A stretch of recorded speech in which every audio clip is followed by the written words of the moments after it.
Stan? Welcome to Toffee TV. It is the Daily Extra. Please get in touch with us about the sound, because we did the footy show before and the sound was appalling. We had a few problems. We sorted those problems out, but we didn't just sort them out. We just thought, you know what, we're going to go high-end technical, and we have, and hopefully that will sort the sound out from now on if we can keep the system we've just put in place, because it is top quality. So please get in touch with us. Send us either a message on YouTube or on Patreon just to let us know how the sound. Just click on the sound pass to see how it sounds. Yeah, it sounds good. It sounds really good. So hopefully that's the end of it. Hopefully everything could be great, and we'll move on. So Marco Silva's just done his press conference, Baz. Yes. Stay with me. He's just done his press conference ahead of Sunday's game against Manchester United. So what's going on?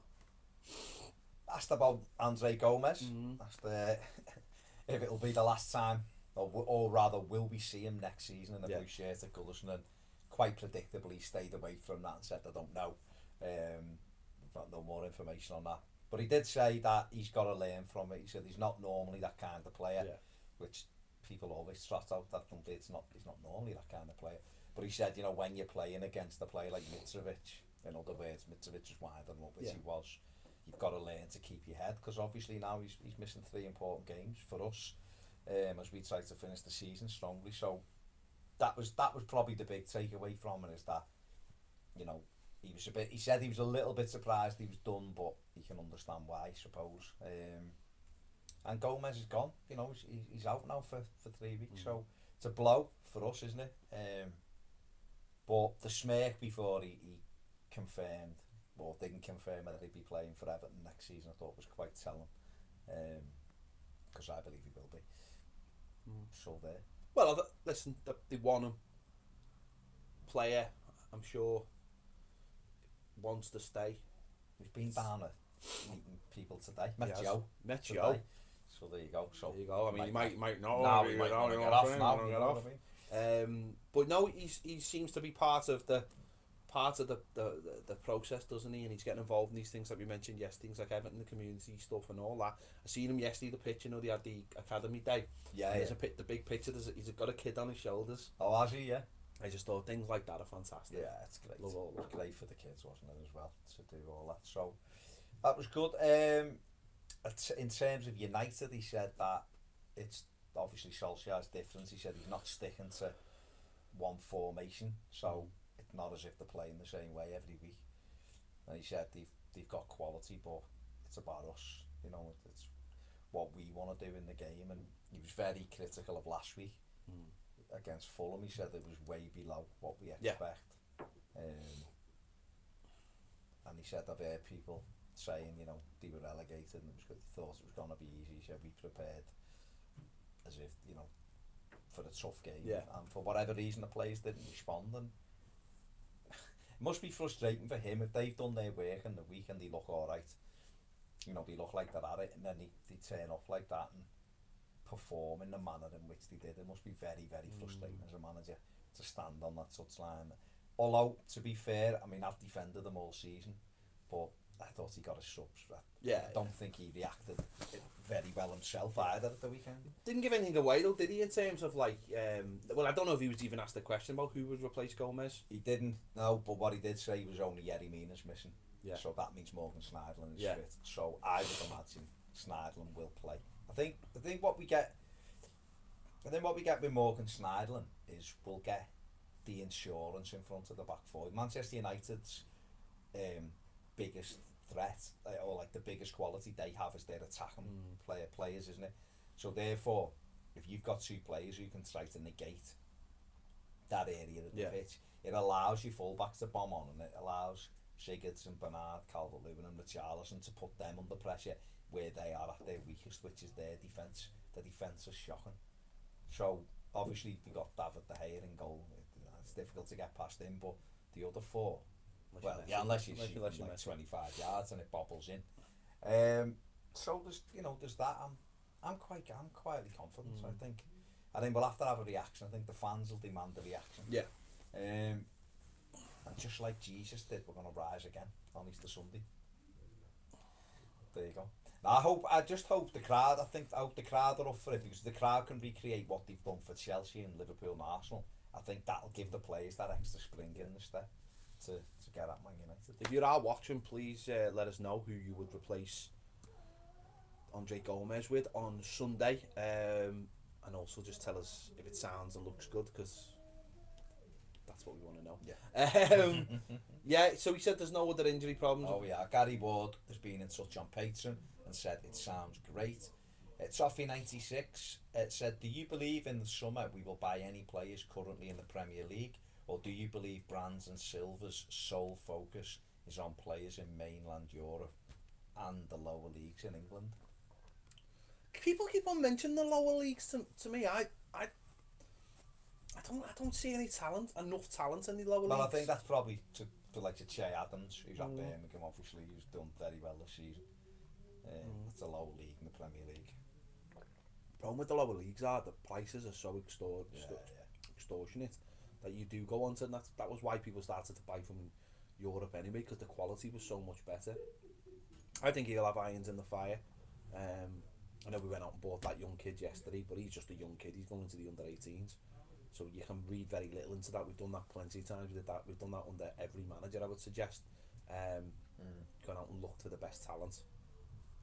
We'll have to wait and see. It's going to be interesting. It's I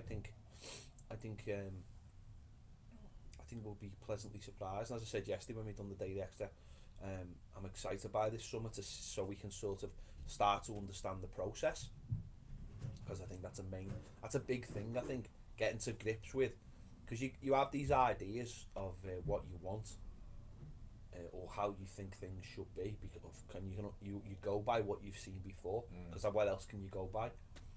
We'll have to wait and see what happens. I'm looking forward to it.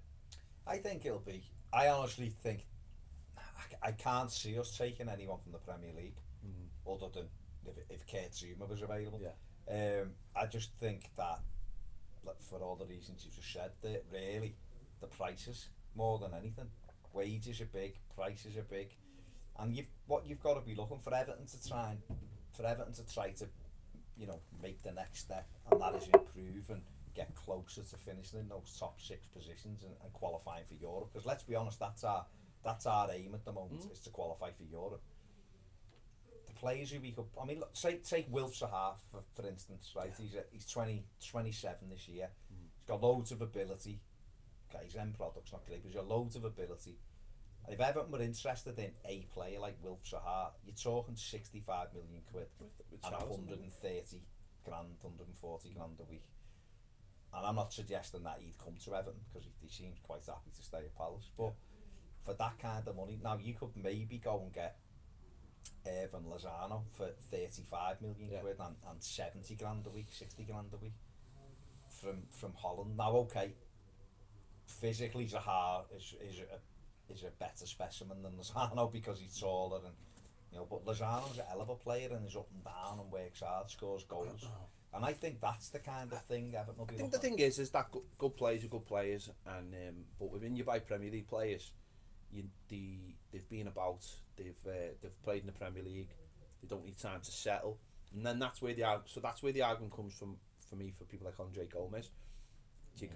Andre Gomez is a player who's been here for a year, so he understands the Premier League, he's adjusted to it, and that's the difficulty in buying abroad. It's the trade-off, isn't it? But good players tend to settle a lot quicker. But name me someone in the Premier League who you think Everton could go and get, who would improve our 11. And I'm saying who you think we could go and get. It's a difficult one, because we are where we are. So anyone who would improve us is already playing for the top 6, and that's the problem. Yeah, this is where having Wan-Bissaka would improve us, but. Listen, there'll be a couple below us that might improve us in terms of a squad, the players around us. Of course they would, but then people around us would ask for silly money. I mean, to really improve us, you're looking for players in the top 6, and that's what Manchester City did. All the best players, and they sold the dream. Everton can't do that. They tried to do something similar, but they didn't buy good players. They bought players from in and around us, and unfortunately it didn't work, and we are where we are. So we have to do things in another way club have learned the lesson, I imagine, and that's where we are. Okay, fair enough. Please keep getting your questions Daniel in. Hayes has been in touch, says he'd stay away from those players for the same reasons. Brand's recruitment last year of non-Premier League players was brilliant, and I'm excited to see what else he's got up his sleeve. And that's it, isn't it? We showed last year with Luca Dean, you know, Gomez, obviously Richarlison had played, but Bernard he'd never played. You know, and I was reading about Bernard the other day, saying that he was injured. He hadn't played a game because he was injured. He had a shoulder injury. He had no pre-season. So he hadn't really played for 6 months when he played at Leicester, when he started. And so when you think of it now, he's literally kind of six months into his season with like his pre-season, if you know what I mean. So he's someone who really excites me to think next season, pre-season with him and Luca Dean, getting them up to speed. Andre Gomez, a full pre-season, ready to go. Them players, you know, Yerry Mina, you know, hopefully Marco Silva did say in his press conference today he's training, but he's going to be joining back in with the first team next week. So, you know, I should imagine he will be available for the Burnley game at home, Yerry Mina. Yeah. Whether he's involved, I don't know. Probably on the bench, I should imagine. But I think it'd be quite good to give him a go before the end of the season. Maybe Spurs away, just play him for the 90 minutes, the last game of the season, and just get some Premier League minutes under his belt a bit more, because he'll go to the Copa America, won't he? Brazil, with them. So then he'll come back and it'll be pre-season with him as well. So even though these players are here, you know, we haven't quite seen enough of Bernard. He's been great, but we haven't seen enough of him. We certainly haven't seen enough of Yerry Mina. We haven't seen anything of Yerry Mina. But Daniel's right. We went to Barcelona and brought them players. And if you're buying people or bringing people in from Barcelona, then I would rather Everton went and got 3 players from Barcelona than they went to Newcastle. Took 2 players over. You know what I mean? So there is that. Daniel's absolutely right. It's not necessary. I know what you're saying about Premier League, and they've got that grounding and stuff, and they understand it, and that's what probably makes Andre Gomez and Kurt Zouma so attractable for Everton to try to keep them. But I would certainly be staying away from Premier League players, because the premium on them is just ridiculous. It's absolutely ridiculous. Because everyone's chasing them. Well, that's it, isn't it? Toffee 96. Do you believe the club could shift the likes of Sandro Ramirez and Kevin Morales in the summer, considering the wages they're on? For players who are on that much money, they might be unwilling to leave because they wouldn't get it at another club. I think that maybe the club again will have looked at this over the year and worked out a strategy how to move these players on. You know, we've seen that they've got rid of Cuco Martina. You know, sent him out to Feyenoord with a view to a permanent deal. So I imagine, and he plays every week. And I imagine, you know, Everton will have helped that deal, whether it be, you know, probably there'll be no money involved, will there? No. Let's be honest. No. So someone like Morales, would they be prepared to bite, you know, a big chunk of that of the fee, and say, well, you know what, Valentina, do you really want him? Would you be interested at this price? They might go, well, at that price, yeah, of course you would, and Everton go, right, he's yours. Get him off the wages. It was 7 million, wasn't it? The agreement. I'd be happy to take 2 million. Well, that's the point, isn't it? The point is that what does the wages do? What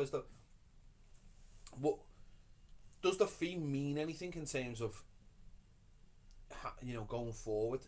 We're talking about things like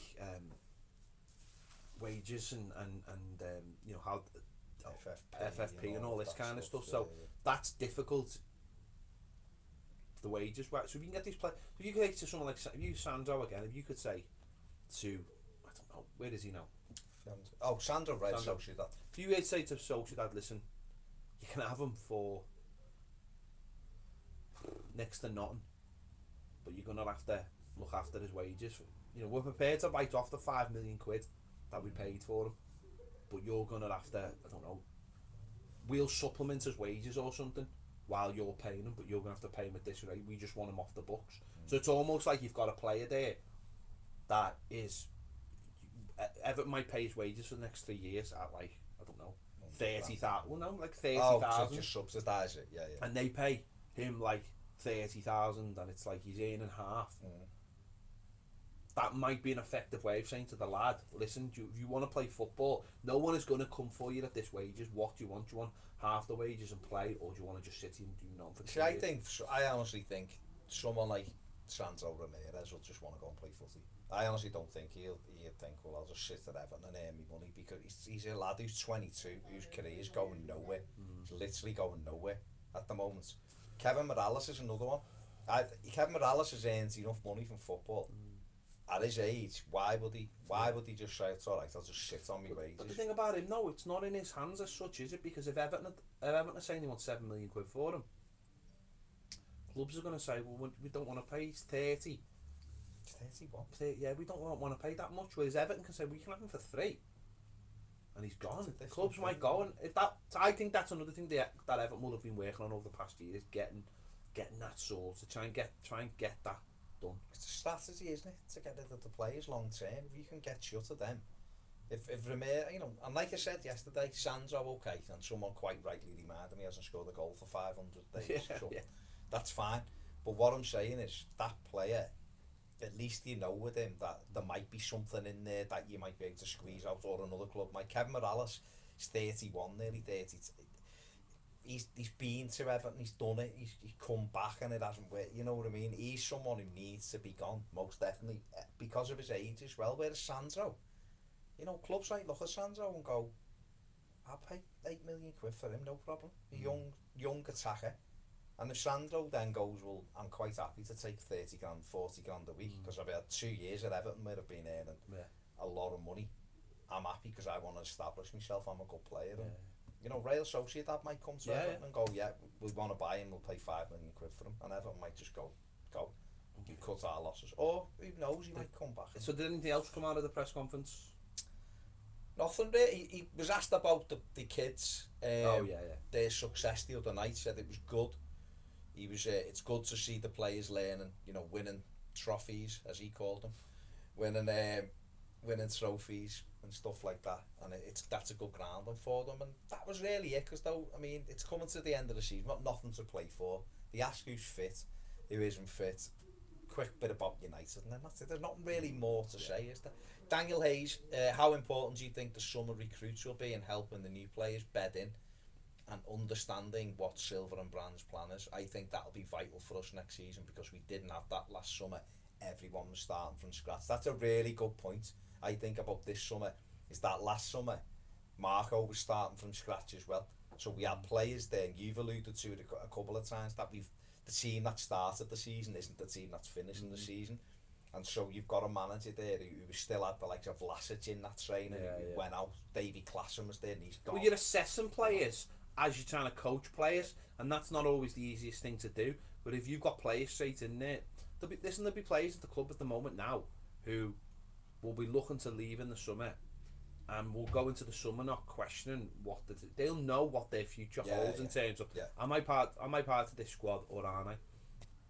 And that's a good basis. Whereas last summer everyone comes in fresh, everyone's got a new chance, and the manager's like, okay, I've got 4 weeks to assess these players. 30 players.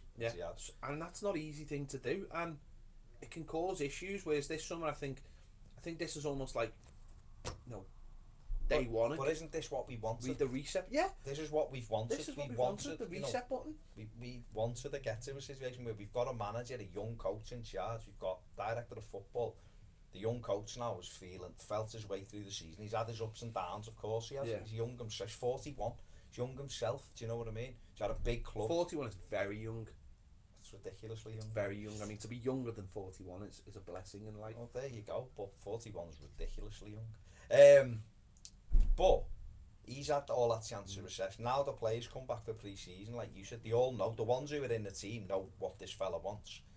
The new players come in, you've got all that. The manager knows, he's quite clear where we're going. Is the team better? I'd say to you, Daniel, is the team better now than it was on day one at Wolves? And I would say yes. Even though we did play very well at Wolves, I would say yes, it is, for structure and for the way it wants to play. So I think this summer, it's building on Any more comments before we go? The greatest name. Teddy Sass? Teddy Sass has been in touch, our greatest named patron. Teddy Sass. Teddy Sass says, all right, lads, how do you think Silver and Brands would view the possibility of getting into Europe? I'm not talking about what we want as supporters. Do you think they prefer us not to be in it and have an uninterrupted summer and no Europe distraction during the season, or do you think they want it for experience and profile, trying to see it from Brands and Silver's point of view? I think they'd want it, and I think in terms of, you know, listen, if you don't want it, you can just send a gang of kids out in the first game. Simple as that. And they win 5-0. Listen, I know one thing, and I've said this loads of times. If you qualify for Europa League, right, as far as I'm concerned, and I'm not being like a snob about this, but I think any team who qualifies for the Europa League in England should go straight to the group stages.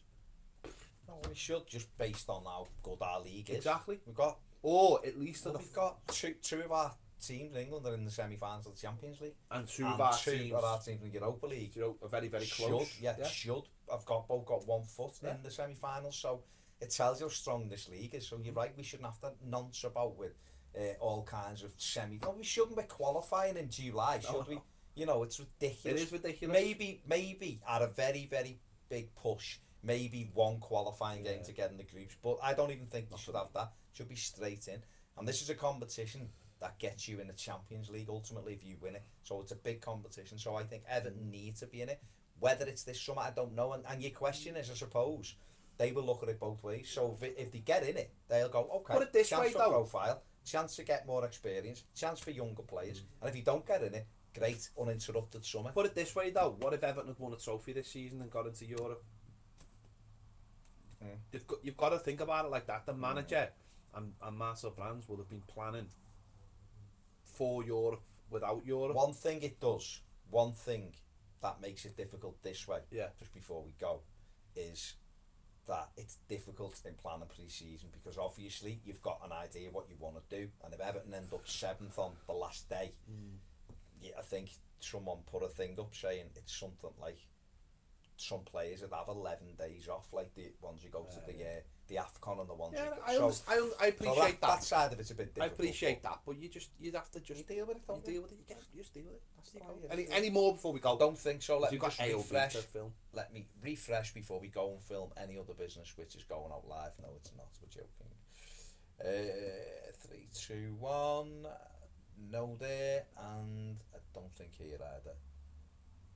So that, I mean, people who were watching probably when we had the little probably went left. When someone, like, you know, didn't put the 50p in the meter, they probably disagreed. But again, just to reiterate, we're solving all the problems as we're getting them. Listen, we're getting it ready because, like Everton, we're going to be much better next season. And getting it all ready. This is all the stuff as we work to bring you guys a better service and better quality. That's what we're working towards. So thanks for sticking with us. And I know the screen currently is flashing, but I know how to solve that as well. I just didn't get a chance to solve it because I was just trying to get back online quickly. But I know how to fix that as well now. Sorting. You know what we're bringing? Solutions. We are. We're not bringing you you bring us the problems. No, we bring ourselves. Well, we do bring you. Don't but at the same time, we also bring sexy back. So you know what I mean? It's a 2-for-1. It's a JT special. We'll see you later. I don't know. Probably get one of them somewhere. Yeah. See you later. See you later.